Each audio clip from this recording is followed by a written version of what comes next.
Hello అందరికీ welcome back to my channel Salma Nabi natural talks. ఇవాళ మళ్ళీ ఇంకొక కొత్త రెసిపీ తోటి మీ ముందుకు వచ్చేస్తాను. అదే ఏంటంటే చామ దుంపల పులుసు. ఈ చామ దుంపల పులుసుని ఎక్కువగా తెలంగాణలో చాలా ఎక్కువగా వండుతారు, కానీ మన ఆంధ్రాలో చాలా తక్కువగా తెలుసు. అలాగే తక్కువగా కూడా వండుతారు ఇవి.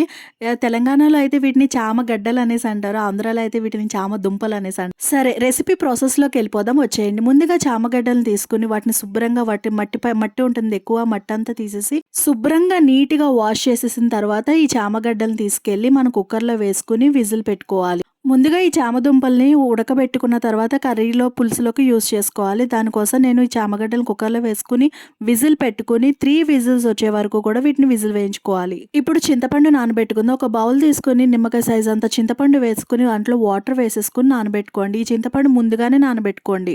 కర్రీ చేసే ముందే ఈ చింతపండు నానబెట్టుకుంటే కనుక గుజ్జు అనేది ఈజీగా వస్తుంది. సో చింతపండు నానబెట్టుకుని పక్కన పెట్టేసుకోవాలి. ఇప్పుడు ఉల్లిపాయలు కట్ చేసుకుని చిన్న చిన్న ముక్కలుగా కట్ చేసుకుని, అలాగే 2 పచ్చిమిరపకాయలు తీసుకున్నాను, 3 టమాటాలు తీసుకున్నాను మీడియం సైజ్. ఇవన్నీ కూడా కట్ చేసుకుని పక్కన పెట్టేసుకోవాలి. పక్కన పెట్టేసుకున్న తర్వాత అలాగే చామగడ్డలు చల్లారిపోయిన తర్వాత వాటిని పీల్ తీసేసి ముక్కలుగా కోసుకుని పక్కన పెట్టేసుకోవాలి.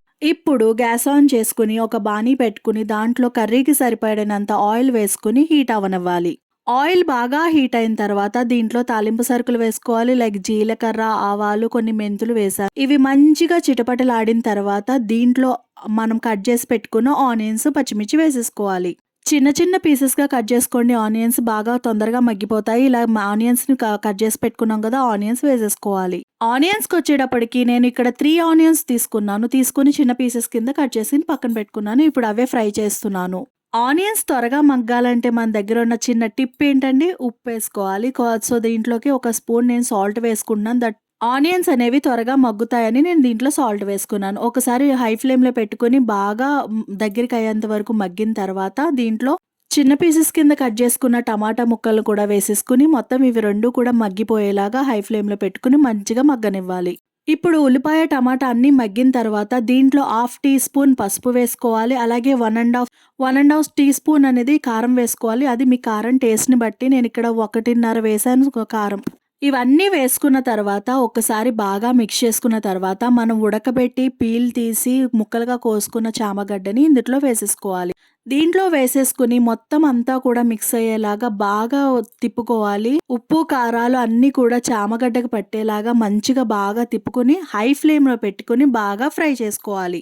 చామగడ్డకి ఎక్కువ జిగురుగా ఉంటుంది, చామగడ్డ చాలా జిగురుగా ఉంటుంది. సో అందుకోసం హై ఫ్లేమ్లో పెట్టుకుని చామగడ్డని బాగా ఫ్రై చేసుకోవాలి. బాగా ఫ్రై చేయడం వల్ల ఆ జిగురు అనేది కొంచెం వరకు తగ్గుతుందన్నమాట. సో అలా దుంపలు బాగా ఫ్రై చేసుకున్న తర్వాత చింతపండు నానబెట్టుకున్నాం కదా, చింతపండు పులుసు తీసి ఆ చామగడ్డ దాంట్లో వేసుకోవాలి. ఎంతవరకు అంటే కనుక చామగడ్డ ములిగేంత వరకు వేసుకోవాలి. చింతపండు పులుసు అంతా వేసేసిన తర్వాత ఒక్కసారి మంచిగా మిక్స్ చేసిన తర్వాత లో ఫ్లేమ్లో పెట్టుకుని మీడియంలో పెట్టుకుని పులుసుని మగ్గనివ్వాలి. ఇప్పుడు ఈ పులుసు మగ్గుతున్నప్పుడు దీంట్లో 1 టీ స్పూన్ ధనియాల పౌడర్ని వేసుకుని అలాగే కొత్తిమీరను కూడా పైన జల్లుకుని ఒక్కసారి మంచిగా తిప్పుకుని ఉప్పు, కారాలు అన్నీ చూసుకున్న తర్వాత మళ్ళీ లో ఫ్లేమ్లో పెట్టుకుని కాసేపు ఒక 10 మినిట్స్ అలా మగ్గనివ్వాలి. ఈ పులుసు అనేది చిక్కగా ఉంటేనే బాగుంటుంది, పల్చగా ఉంటే బాగోదు. ఈ పులుసు దగ్గరగా చిక్కగా ఉండాలి. ఇలాగా మనం చేసుకుంటే చామగడ్డల పులుసు అనేది రెడీ అయిపోతుంది. ఈ ప్రాసెస్లో చేసుకోండి, చామగడ్డల పులుసు అదిరిపోతుంది. తెలంగాణ ఫేమస్ చామగడ్డల పులుసు రెడీ అయిపోతుంది. ఈ రెసిపీ నేను మా పెద్దమ్మ దగ్గర నుంచి నేర్చుకున్నాను. యాక్చువల్లీ మా పెద్దమ్మ గారు ఈ రెసిపీ చాలా బాగా వండుతారు. సో ఆవిడ దగ్గర నుంచి నేను ఈ రెసిపీ చేసుకుని నేర్చుకున్నాను. మా పెద్దమ్మ వాళ్ళది హైదరాబాద్, అక్కడ ఎక్కువగా ఈ రెసిపీ చేస్తారు, అక్కడ నుంచి నేర్చుకున్నాను. ఈ వీడియో మీకు నచ్చినట్టయితే లైక్ చేయండి, షేర్ చేయండి, సబ్స్క్రైబ్ చేయండి. మరిన్ని వీడియోస్ మీ ముందుకు వస్తుంది.